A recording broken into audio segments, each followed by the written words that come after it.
అందరికీ నమస్కారం. ఈరోజు కథ హిట్లర్ ఎపిసోడ్ 185 దూరం కరిగిన. ఇక స్టోరీలోకి వెళ్తే, విరాట్ను తన భార్య నుండి దూరం చేసి రుద్రమనేని ఎంపైర్ను చేజిక్కించుకోవడానికి ఒక ప్లాన్ వేసి అది కావ్య ద్వారా ఇంప్లిమెంట్ చేయాలని నిర్ణయించుకొని ఆ విషయం ఆమెకు చెప్తాడు రాజేంద్రవర్మ. ఆ ప్లాన్ విన్న కావ్య ముఖం ఆనందంతో వెలిగిపోతుంది. గత కొన్ని సంవత్సరాలుగా విరాట్ను దక్కించుకోవాలని ఆమె చేస్తున్న ప్రయత్నాలన్నీ విఫలమవ్వడంతో రాజేంద్రతో చేతులు కలిపితే తన పని సులభమవుతుందని భావించి అతనికి తన అంగీకారాన్ని తెలిపింది. ముందుగా అనసూయను తన వైపు తిప్పుకుంటే తన పని ఈజీగా అయిపోతుందని, అందుకే ఆమె పుట్టినరోజును వాళ్ళ స్వలాభం కోసం ఎంచుకోవాలని నిర్ణయించుకున్నారు. వాళ్ళిద్దరి కాన్వర్జేషన్ విన్న వసుమతి తనొక అందమైన బుద్ధుని బొమ్మను కొన్నానని, అది గిఫ్ట్గా ఇస్తే ఆమె ఇంప్రెస్ అవుతుందని చెప్పింది. నిజమే అత్తయ్య, ఆవిడికి మనం ఎంత గొప్ప బహుమతి ఇచ్చినా కనిపించదు. అది ఇష్టమైన బుద్ధుని బొమ్మ ఇస్తే సంతోషించడమే కాకుండా మనకు అనుకూలంగా మారిపోతుంది. ఆవిడ తత్వం బాగా తెలుసు కదా అని తేలికగా మాట్లాడింది కావ్య. అదే రోజు మన ప్లాన్లో మొదటి అడుగు వేయబోతున్నాం. అందులో భాగంగా హాస్నిని టార్గెట్ చేసి ఆమె మీద అనసూయకి మరింత కోపం వచ్చేలా చేయాలి. అందుకే ఏం చేయాలో నీకు తెలుసుగా అని కావ్య వైపు చూసి పొగరుగా నవ్వాడు రాజేంద్ర. ఆ నవ్వులో జత కలుపుతూ, తెలుసు మావయ్య, అది ఎలా అమలుపరచాలో నేను చూసుకుంటాను. నేను వేసే ప్లాన్ వల్ల విరాట్ హాస్ని మధ్య దూరం పెరుగుతుంది, నా పగ కొంతైనా చల్లారుతుంది అని కసితో రగిలిపోతూ చెప్పింది కావ్య. ఇదిలా ఉండగా కంపెనీలో ఉన్న హాస్నికి జలుబు నుంచి రిలీఫ్ అవ్వడంతో హాస్ని హ్యాపీగా ఫీల్ అవుతూ సాయంత్రం సరదాగా షాపింగ్కి వెళ్దామని కీర్తిని బురుడి కొట్టించింది. అబ్బా, ఇందాకటి వరకు ప్రపంచంలో ఉన్న వ్యాధులన్నీ నీకే వచ్చినంత హడావిడి చేసి మీ ఆయనతోనే కాకుండా నాతో కూడా సేవలు చేయించుకున్నావు. కాస్త ఓపిక వచ్చేసరికి లేడీ పిల్లలాగా హుషారుగా గంతులు వేస్తున్నావు.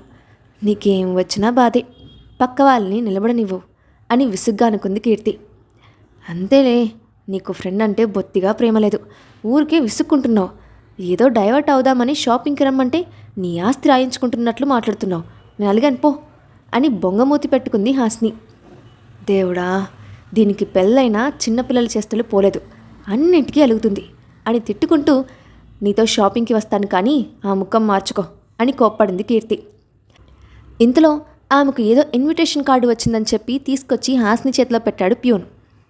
ఈ భూమి మీద నాకు కూడా ఇన్విటేషన్ కార్డు ఇచ్చే వాళ్ళుంటారా అని ఆశ్చర్యపోతూ కార్డు ఓపెన్ చేసిన హాస్ని అందులో అందమైన చేతిరాతతో రాసిన మ్యాటర్ చదివి ఆశ్చర్యపోయింది. ఆమె ముఖంలో కనిపిస్తున్న వింత వింత ఎక్స్ప్రెషన్స్కి కన్ఫ్యూజ్ అయిన కీర్తి, ఆ కార్డేంటి, ఎవరి నుంచి వచ్చింది, ఎవరు పంపించారు అని ఆరా తీసింది.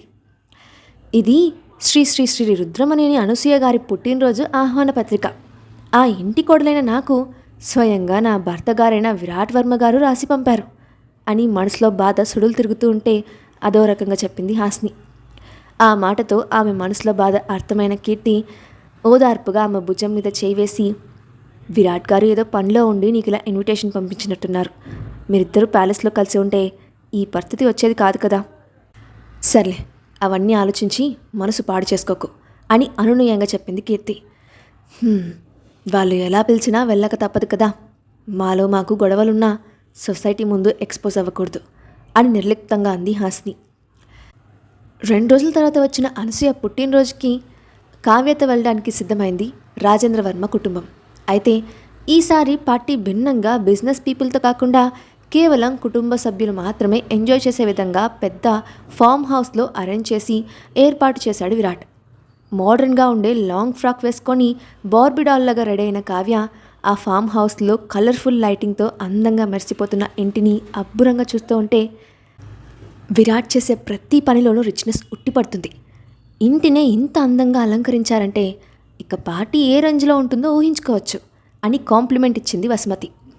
నీకు నీ మొగుడు గొప్పలు తప్ప ఊరందరి గొప్పలు బాగానే కనిపిస్తాయి, కాసేపు నోరు మూసుకొని నా వెనకాల వస్తే బాగుంటుంది అని ఆమెను కసిరి, కావ్య, నీకు అప్పగించిన పని ఎంతవరకు వచ్చింది అని ప్రశ్నించాడు రాజేంద్రవర్మ. ఆ పని ఎప్పుడో పూర్తయిపోయింది మావయ్య. విరాట్ హ్యాండ్ రైటింగ్తో ఇన్విటేషన్ కార్డ్ ప్రిపేర్ చేసి ఫేక్ అడ్రస్ మెన్షన్ చేసి హాస్నికి పంపించాను. ఈ పాటికి సింగారించుకొని ఆ అడ్రస్కి వెళ్ళి ఉంటుంది, లోపలి వెళ్ళాక ఉంటుంది అసలైన మజా అని పొగరుగా నవ్వింది కావ్య. సొంత అత్తగారి పుట్టినరోజుకి రాకుండా ఎగ్గొట్టిందని నలుగురు మాటలంటుంటే ఆ విరాట్కి తల కొట్టేసినట్టు అవుతుంది. అందరిలో అవమాన పాలైనందుకు ఆ కోపం మొత్తం హాస్ని మీద చూపిస్తాడు. మనకు లైన్ క్లియర్ అవుతుంది అని వికృతంగా నవ్వాడు రాజేంద్రవర్మ. అవును మావయ్య, ఆ దెబ్బతో ఆ భార్యాభర్తలు ఇద్దరి పొగరు అణుగుతుంది. ఆ హాస్ని ఎన్ని రోజులు ఏం చూసుకొని మెరిసిపడిందో అది తొందరలోనే నా సొంతం అవ్వబోతుంది. అప్పుడు నా ఇన్నాళ్ల పగ నెరవేరుతుంది అని కోపంతో ఎర్రబడ్డ కళ్ళతో చెప్పింది కావ్య. ఇవేమీ తెలియని హాస్ని పద్ధతిగా రెడీ అయ్యి ఇన్విటేషన్ కార్డులో ఉన్న హోటల్ అడ్రస్కి చేరుకుంది. అక్కడ ఎలాంటి హడావిడి లేకపోవడం గమనించి అనుమానం రావడంతో రిసెప్షన్ దగ్గరికి వెళ్ళి పార్టీ గురించి ఎంక్వైరీ చేసింది. రిసెప్షనిస్టు తమ కార్డ్ని చెక్ చేసి ఈరోజు అలాంటి పార్టీ ఏది అక్కడ జరగలేదని చెప్పిన మాటలకి నిర్ఘాంతపోయింది హాస్ని. ఇదేంటి ఇలా చెప్తున్నారు? ఇక్కడ ఇలాంటి పార్టీ జరగడం లేదంటే విరాట్ గారు నాకు అబద్ధం చెప్పారా? అసలు ఆమె పుట్టినరోజు గురించి నాకు తెలియదు. మరి పని కట్టుకొని రాంగ్ అడ్రస్ ఎందుకు రాశారు? పొరపాటును తెలిస్తే అక్కడికి వస్తానన్న భయంతో నన్ను డైవర్ట్ చేశారా? ఇంతకిది నిజంగా విరాట్ గారి పనేనా, లేక ఎవరైనా వాంటెడ్గా చేశారా? కనీసం కాల్ కూడా చేయకుండా నేరుగా ఇన్విటేషన్ కార్డు పంపించినప్పుడైనా అనుమానం రావాల్సింది. హడావరిలో ఉన్నారని నమ్మేసినందుకు నా చెప్పుతో నేనే కొట్టుకోవాలి.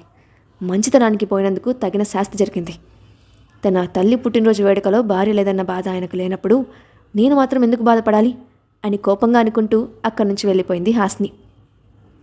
పార్టీ ప్లేస్లో రెడీ అయిన విరాట్ తన చేతికున్న వాచ్లో టైం మాటిమాటికి చూడడం గమనించిన అనసూయ అదంతా హాస్ని కోసమని భావించింది. వెంటనే అతన్ని డైవర్ట్ చేయడం కోసం, డిన్నర్ మొదలు పెడదామా విరాట్ అని అడిగింది.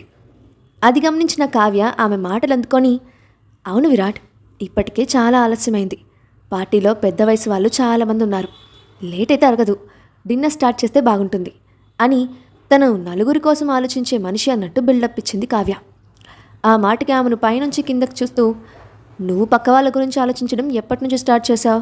నీకంత కంగారుగా ఉంటే మీరు వెళ్ళి తినొచ్చు అని టక్కున చెప్పి బయటకు వచ్చి హాస్ని తీసుకురమ్మని దాస్కి చెప్పాడు విరాట్. దాస్ వెంటనే హాస్ని దగ్గరికి బయలుదేరాడు. హోటల్ నుంచి కంపెనీకి తిరిగి వచ్చిన హాస్ని చేతిలో ఉన్న హ్యాండ్ బ్యాగ్ని కోపంగా సోఫాలో విసిరేసి, మీరు ఇంత మోసం చేస్తారని అనుకోలేదు విరాట్ గారు. ఇష్టం లేకపోతే పిలవడం మానేయచ్చు కదా. అబద్ధం చెప్పాల్సిన అవసరం ఏముంది? అందరిలాగే మీకు కూడా నా మీద అయిష్టత కలిగిందా? మీరు కూడా నన్ను అసహించుకుంటున్నారా అని బాధగా అనుకుంటూ కన్నీళ్లు పెట్టుకుంది. అప్పుడే కంపెనీకి చేరుకున్న దాస్ నేరుగా ఆమె క్యాబిన్కి వెళ్ళి విరాట్ పార్టీకి తీసుకురమ్మన్నారని వినయంగా చెప్పాడు. అప్పటికే విరాట్ మీద కోపంగా ఉన్న హాస్ని అతని మాటలకి ఆగ్రహంతో ఊగిపోతూ, నేను మీ కంటికి పిచ్చిదానిలా కనిపిస్తున్నానా? నేను ఏ పార్టీకి రావట్లేదు, ఇక నువ్వు వెళ్ళొచ్చు అని మొహం మీద చెప్పింది. మేడం, మీరెందుకు ఇంత కోపంగా ఉన్నారో నాకు తెలియదు, కానీ మిమ్మల్ని ప్రత్యేకంగా తీసుకురమ్మని సార్ నన్ను పంపించారు. మీరు ఇప్పుడు పార్టీకి రాకపోతే ఆయనకి కోపం వస్తుంది. దయచేసి ఒకసారి ఆలోచించండి అని పరిస్థితి ఎక్స్ప్లెయిన్ చేశాడు దాస్. ఇవేవి వినాలని అనుకోవట్లేదు దాస్, నాకు రావడం ఇష్టం లేదు. ఇదే మీ సార్కి చెప్పు అని కోపంగా చెప్పి దాస్ను బయటకు నెట్టి క్యాబిన్ డోర్ క్లోజ్ చేసింది. దాంతో ఏం చేయాలో తెలియని దాస్ విరాట్కి కాల్ చేసి పరిస్థితి వివరించాడు. కావ్య ప్లాన్ తెలియని విరాట్ తన మనిషిని పంపించిన హాస్ని రానందుకు ఆమె మీద కోపాన్ని బలవంతంగా కంట్రోల్ చేసుకొని అందరితో కలిసి డిన్నర్లో పార్టిసిపేట్ చేశాడు. అక్కడున్న వాళ్ళందరికీ అతని మొహంలో కోపం కనిపిస్తే అది ఎందుకో తెలియక మౌనంగా డిన్నర్ చేయడం మొదలుపెట్టారు. నిజం తెలిసిన కావ్య మాత్రం లోపలే నవ్వుకుంటూ కడుపు నిండా తిని ఎంజాయ్ చేసింది. ఆ పార్టీకి ఆలస్యంగా వచ్చిన మహేంద్రవర్మకు తన తండ్రి ప్లాన్స్ తెలియకుండా విరాట్తో ఉన్న గొడవల వల్లే హాస్ని అక్కడికి రాలేదని భావించి సైలెంట్ అయిపోయాడు. కాసేపటి తర్వాత ఎవరికి వారు అనసూయకి వీడ్కోలు చెప్పి తమ ఇంటికి వెళ్ళిపోయారు. ఆ రాత్రి ప్లాన్ సక్సెస్ అయిందన్న ఆనందంతో కావ్య రాజేంద్రవర్మ ఉంటే హాస్ని రాలేదన్న కోపంలో ఉన్న విరాట్ ఎక్కువగా డ్రింక్ చేశాడు. ఈ మధ్యకాలంలో వరుసగా జరిగిన సంఘటనలు అతన్ని బాధిస్తూ ఉంటే హాస్ని దూరం అతన్ని మరింత నరకయాతనకు గురిచేసింది. ఒక్కొక్క సమస్యను పరిష్కరిస్తూ ఉంటే కొత్త సమస్యలు పుట్టుకొస్తూ అతన్ని ఉక్కిరిబిక్కిరి చేస్తూ ఉన్నాయి. ఒకవైపు ప్రత్యర్థుల నుంచి వస్తున్న సమస్యను చాకచక్యంగా తొలగించుకుంటూ హాస్ని బాధకి కారణం తెలుసుకునే పనిలో ఉన్న విరాట్కి ఆమె ప్రవర్తన మరింత విసుగు తెప్పించింది. దాంతో తాగిన మైకంలో తన మీద తను పట్టుకోల్పోయిన విరాట్ అర్ధరాత్రి పూట హాస్ని దగ్గరికి వెళ్ళాడు. నిద్రపట్టక బాల్కనీలో కూర్చొని ఆలోచనలో మునిగిపోయిన హాస్ని పెద్ద శబ్దం రావడంతో ఉలిక్కిపడి గదిలోకి వచ్చింది. అదే సమయంలో బలవంతంగా తలుపు తెరుచుకొని లోపలికి ఎంటర్ అయిన విరాట్ ఆమె దగ్గరికి వచ్చి కోపంగా ఆమె బుగ్గలు పట్టుకొని నొక్కుతూ, పార్టీకి ఎందుకు రాలేదు? నా మాట అంటే నీకంత లెక్క లేకుండా పోయిందా? తీసుకురమ్మని మనిషిని పంపిస్తే రానని తిట్టి పంపిస్తావా అని పెద్దగా అరిచాడు. అతని చేతులను కోపంగా విసిరి కొడుతూ, నాకు చేసిన అవమానం సరిపోదా? పార్టీకి రాలేదని ఏ ముఖం పెట్టుకుని అడుగుతున్నారు? కొంచెం కూడా తప్పనిపించట్లేదా అని ఏమీ తగ్గకుండా అడిగింది హాస్ని. అవమానం చేసింది నేను కాదు, నువ్వు. పార్టీకి రాకుండా అందరి ముందు అవమానం చేసి తప్పు నా మీద పెడుతున్నావా? అలా మాట్లాడడానికి సిగ్గులేదా అని ఆవేశంగా అడుగుతూ ఆమె గొంతు పట్టుకున్నాడు. పట్టుకి ఊపిరాడక గిలగిల కొట్టుకుంటూ, మీరు కావాలని నన్ను అక్కడికి రాకుండా చేసి ఇప్పుడు వచ్చి నన్ను బ్లేమ్ చేస్తున్నారా? రోజుకొక కొత్త కారణంతో నన్ను టార్చర్ చేసే బదులు చంపేయచ్చు కదా విరాట్. నేనే లేకపోతే మీరు హాయిగా మీ మరదలు కావ్యాన్ని పెళ్లి చేసుకుంటారు కదా.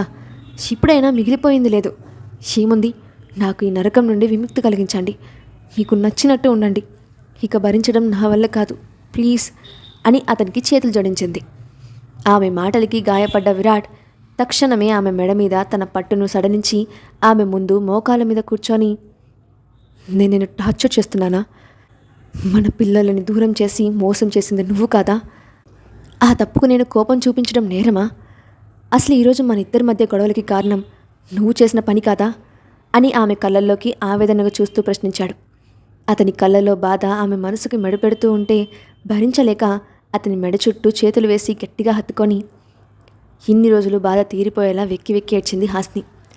చాలా రోజుల తర్వాత ఆమె అలా దగ్గరికి రావడంతో అతనిలో కలుగుతున్న ఎమోషన్స్ని కంట్రోల్ చేసుకోలేక ఒక్క ఉదుటిన ఆమెను హత్తుకొని బలవంతంగా ముద్దు పెట్టాడు.